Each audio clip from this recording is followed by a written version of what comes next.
Hi everyone, welcome to Maximum Attack Rallying. You join me from inside the car because we have a big piece of news today. M Sport have finally confirmed their 2025 driver lineup. So it is Thursday as I record this. You might not be watching it on Thursday, but it's Thursday.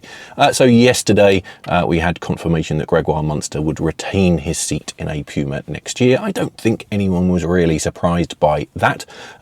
I think there is just one thing worth noting with that though.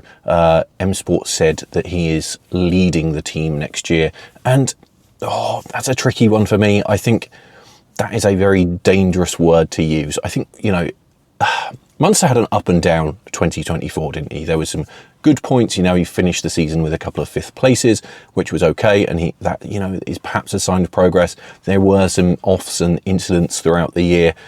And I think we just need to be a little bit careful with this leader term because, we have to remember that this is only his second full season, or this will be 2025, only be his second full season in a Rally1 car. So applying that team leader label does come with some risk. And I think the last thing that Munster needs right now is additional pressure.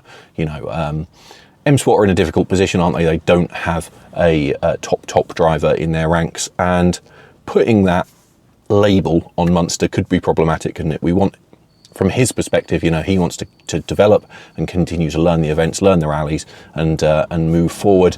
We don't want M Sport saying, well, you're the one that has to score points for us. I think we have to look in a way that points don't actually matter, and it's just about development. If you're going to back young drivers, you do have to back them. So I think we need to be a little bit cautious of that, but obviously from Munster's perspective, this is very good news, isn't it? He will continue his development and get another shot in a top car. That is not the big news though, is it? I've spent a couple of minutes on that. No one really cares, I don't think, about Munster. What they do care about is the fact that Josh McErlean has been confirmed as the second M Sport driver. Now that is definitely what we need to talk about, isn't it? I have to say, this is not one that I saw coming. I'd seen a couple of posts on Twitter about it, and I thought, well, that's interesting, but I just did not see it coming. If you look at his experience, he's been competing in a Rally 2 car, Rally R5 car for a while now. He won the British Junior Championship back in 2019. So he's been working his way up. He had obviously a stronger position for this year. He moved from a Hyundai into a Skoda Fabia with TalkSport. That put him in a stronger position. He's had I want to say, a slightly anonymous year in some respects. He hasn't been a regular competitor at the front. He did finish second in Portugal earlier in the year, so that was obviously a good result. But I think this is a bit of a surprise move for me. I didn't expect him to get the nod. It's going to be fascinating, isn't it? I am absolutely fascinated to see how he gets on next year in the Puma. He's going to be doing a full season. Obviously, he knows the events, having done them in a Rally 2 car. He doesn't have the disadvantage of having to learn the hybrid system that obviously he would have done if he'd been in a Rally1 car this year. So it's going to be fascinating, isn't it? There's no other word for it. I'm not too sure what to make of it. I'm not sure what our expectations should be. As I said, he knows the rallies. He has to learn the car. And this is a big, big jump. He's never won at WRC 2 level. So to make that step into a Rally1 car is a significant one, even though we're not going to have the hybrid next year. So this isn't very informative, is it? But I'm in shock about it. I'm not too sure what to make of it. I think it blew all of our expectations out of the water in terms of the drivers that M Sport were going to be looking at. Martin Sesks his name was floating around. It looks like he is obviously now not going to be competing full time. I wouldn't be surprised if we do see him on one or two occasions next year.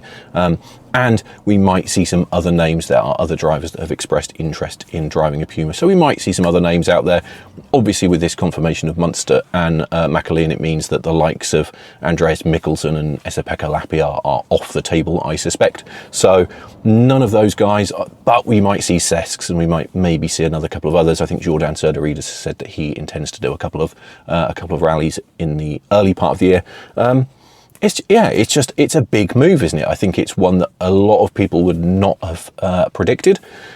And I think the main thing that I take from this, obviously, as I said, there is a lot of uncertainty on a performance level, but I think the main thing this demonstrates is the strength of Irish rallying right now, the commitment, the backing, This move has come about with backing from the Motorsport Ireland Academy, and it is significant, isn't it? For them to be backing the likes of McErlean is a really big deal, and it shows their commitment to pushing Irish talent.